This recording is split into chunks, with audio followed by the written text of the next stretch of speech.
Hello everyone, welcome back to my channel. I am Ria, and if you are new here, welcome. If you have been here before and you are familiar with my face, welcome back. I know it's probably been a minute, but your girl is in the building, so welcome back, you guys. I know y'all probably like, girl, where you been? You say this, you say this, you do this, you do that. But as you guys know, life is forever changing, forever evolving. So even though we may make plans for certain things to take place, ultimately things change. So you have to adapt, and some things kind of get left, put up in a little container in a box somewhere, and you just kind of tend to keep moving on until a time comes to where you can take that container back out of the box. So this is pretty much what that is. Taking the YouTube container back out of the box, and here I am. So welcome everyone. Today I'm pretty much going to be going over my experience with Keller Williams and how it's been going, because I've been getting a lot of inquiries. I've been getting emails from people, and thank you so much for reaching out via email. That's not an issue for me. If I can help people in any way, I can. As far as advice and stuff, I don't mind doing that. So I've had some people reach out to me for advice. I've had people in the comments ask for, hey, how's it going? You've never given us an update. And then that's when I start feeling bad. Like, dang, I did kind of leave them hanging. Like, I did start this thing, and then it was like a cliff. I just jumped off of it and didn't look back. But I'm back. I look back, and now I'm back. So we have to kind of take it back now. So basically, y'all know I got my license. I passed the state exam. I passed the national exam back in October of 22. So during that time, and this is going to lead up to my how it's going with Keller Williams and all. So during that time, I interviewed a few brokers. And I'm sorry for saying, you guys, I got to get back into the mojo of things. I have to work on that. So please forgive me. I know some people hate that, but I'm sorry. But I'm going to try to catch it if I can. But I interviewed a few brokers, and some went great, some didn't. At the time, I really did not know what I needed from a broker, because I am new to the game. I'm fresh out the gate, past the state's real estate exams. I'm fresh. I've never done this before. Of course, I've seen other people do it before, but nobody really, I'm not gonna say nobody. Most people aren't willing to teach you the game or show you the ropes. They'll talk about it, but no one is willing to say, hey, when you're looking for this, make sure you know what you're looking for. People will always say, oh, make sure the rates, make sure the splits. And honestly, you guys, okay, yes, that comes into play, but that's not the most important thing, especially when you are new. I hate to break that to you. Of course, the money is the end goal. You want money, right? So that's the reason why you want 2 or 3 reasons why you're doing this, because you like putting people in homes and you like the income that you're getting from it. That's basically it. If y'all know some other reasons, list them in the comments, and I'll let you know if I agree or disagree. Not to debate or not, but just healthy debate. But so I ended up signing with a brokerage, and it literally went nowhere. But it wasn't with Keller Williams. So a lot of y'all have been asking me how it's been going with Keller Williams, and honestly, it's been going nowhere fast, because I did not sign with Keller Williams. I did not even have the opportunity to sign with Keller Williams. I hit my knuckle. The reason being because I tried to interview with this brokerage within my market several times on several different occasions, and each time I was forgot about. There was no call to reschedule, no email, no text, and they have an assistant. So I was completely forgot about, not once, not twice, but all 3 times. And it was not consecutively. Like the first time I was like, you know what? Okay, let me go somewhere else then. And then the second time, so the first time I was forgot about. So then I just skipped over that one and interviewed with someone else. Then I ended up, before I signed with them, I went back to Keller Williams. Forgot about it again. So I was like, you know what? Maybe I just don't even need to go that route. So then I signed with this particular brokerage, RMRE. So signed with that brokerage, and then that went absolutely nowhere either, because a lot of people do not tell you. They tell you, hey, you're gonna have to pay out of pocket. They don't go to the extent of how much you have to pay out of pocket. And honestly, when you join in real estate, I'm telling y'all, because ain't nobody else going to tell y'all, and I'm being straight up. When you're interviewing with these brokerages, you need a breakdown of the fees that you're going to have to pay up front. Because, and this is for Alabama. I know some states, they let you pay your MLS dues, your realtor dues, NAR and all that stuff. They let you, some states will allow you to pay it over time, or they break it up for you to pay within 3 months, 6 months. Alabama isn't, that's not Alabama. They want their money up front right then and there. In certain markets, you have a 2-week time frame from the time that they invoice you to pay that. And if you set amount, and if you don't, then they charge your brokerage, or you have to go inactive so that your brokerage won't get charged. Because let's be honest, what brokerage want to get charged just because you can't or won't pay your fee? So with the brokerage that I ended up signing with, the MLS dues, NAR dues, and realtor dues, whatever, they ended up being a little shy of $4,000. I'm not a big spender. It takes me, especially if it's a big purchase, it takes me at least probably 8 times. I have to visit, if I'm going to buy something that's a large purchase, I have to visit it at least 8 times before I actually make a decision to purchase the merchandise. For example, a washer and dryer. I have to go to this website, read about it, look at reviews, go back to the website. Like, it's a constant repeat cycle before I be like, you know what, let me just go ahead and buy it. Now, if I ended up like saying, you know, I end up forgetting about it and I'm not thinking about it anymore, then I know I don't need it or want it. But that's just how I am. So, and then I have to have a reason to justify that purchase. And I'm sorry, the camera's shaking. It's because I hit the thing. I have a reason to justify that. I have to have a reason to justify that purchase. I could not find a reason to justify spending a little shy of $4,000 right out the gate. I don't know how to do this. Running in, it's like I'm not hitting the ground running. It's like I need to learn. I need someone to show me. I was told I would have someone to show me. I was shown a few things, but it wasn't what I needed. So I ended up going inactive for a year. So that went nowhere. Within that, when I finally made the decision, you know what, I'm just going to change. I tried to interview with Keller Williams again. This was the 3rd time. Was forgot about. So for everybody who's been asking, how has your experience been with Keller Williams? We need an update. It has been no experience. My experience was no experience. I didn't get a chance to. I didn't get the opportunity to.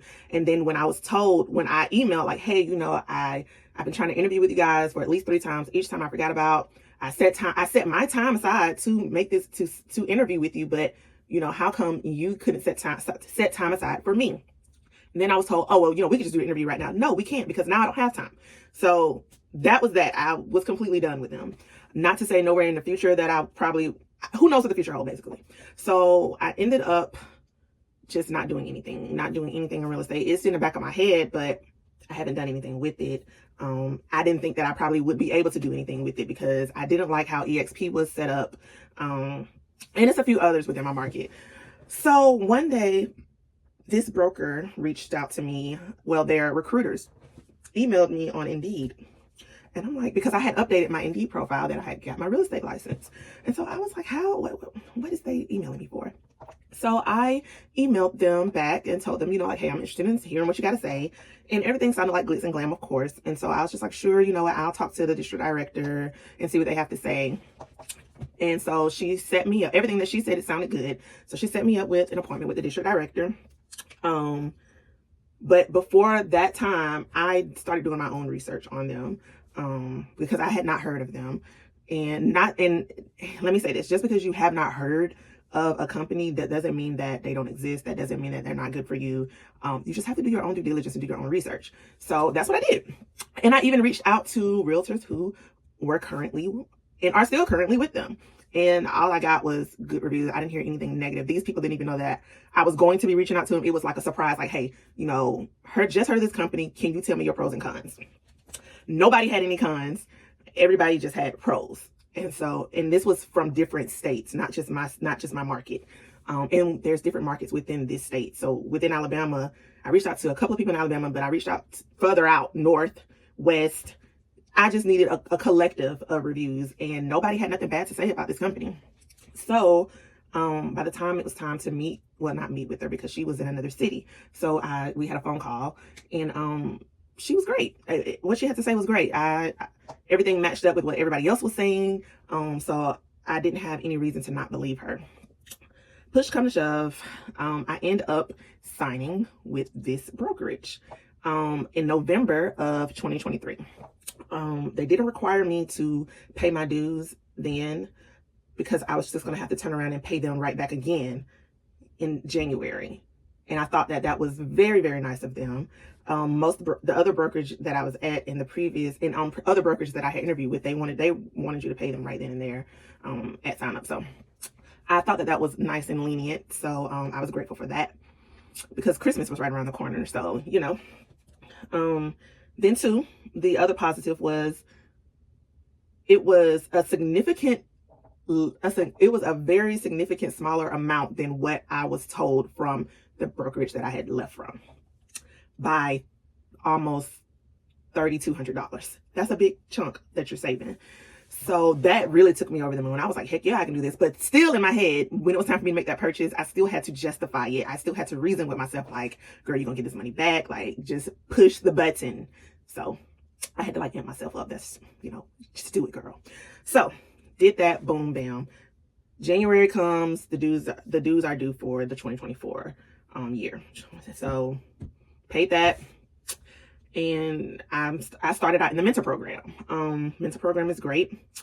And the district director that I talked to, she's my mentor, and she is phenomenal. Like, anytime I need her, she is there. When I text her, she's texting me back. If I call her, she's answering. If she can't pick up, she's texting me, hey, I'm doing this.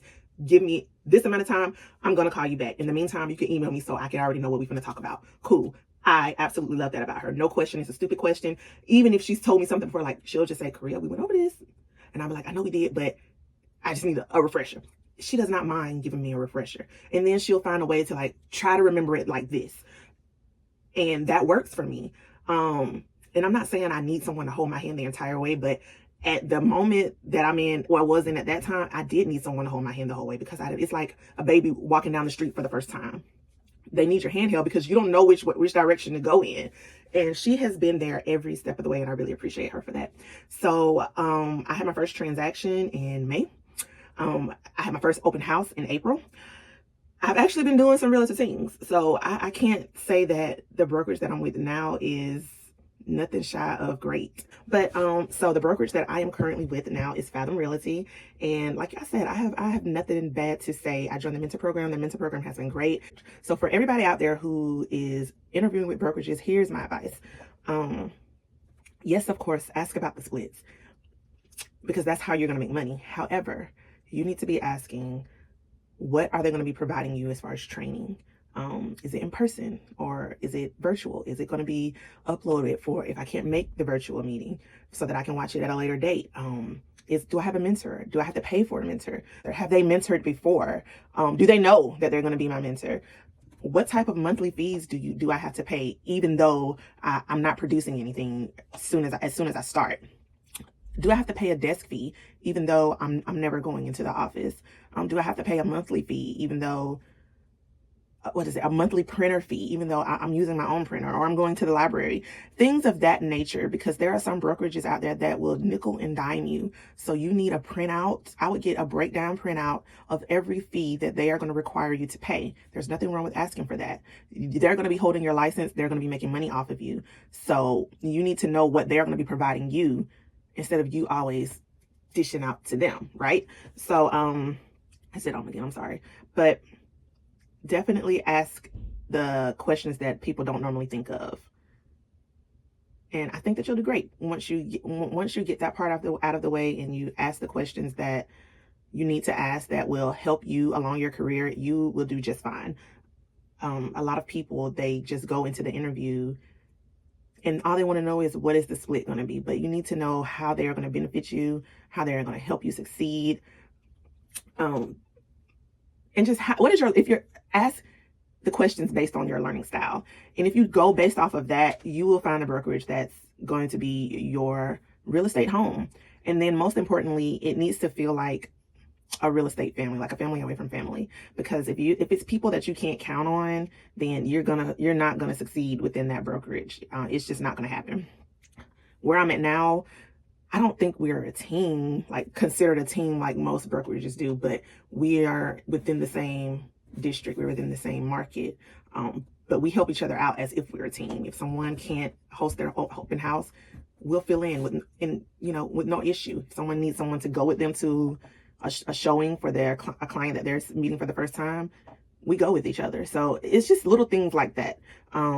You don't want to be somewhere where they're leaving you out to dry. And I've experienced that. And I don't want anyone else to experience it, which is why I'm doing this video. So for people out there who wanted to know about my experience with Keller Williams, you got that. You got a little extra. You know where my brokerage is. I'm going to be posting my open house video probably Wednesday or Thursday. This is going to go up probably either Sunday or Monday. But yeah, so I hope you guys enjoyed this. Make sure you give it a thumbs up. And if you have any questions, please feel free to put them in the comment section.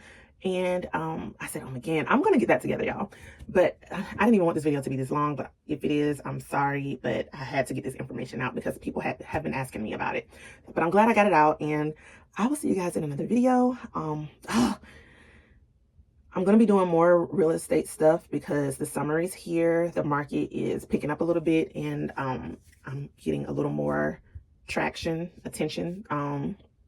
So because I've been marketing, which my mentor has been giving me a lot of ideas, and we've been bouncing ideas off of each other. So, it's been going like that, and it's been going great. So I will see you guys in another video. This video is already too long, so I'm going to cut this short right now, and I will see you guys in another video. Thank you for tuning in into this video, and I'll see you guys later.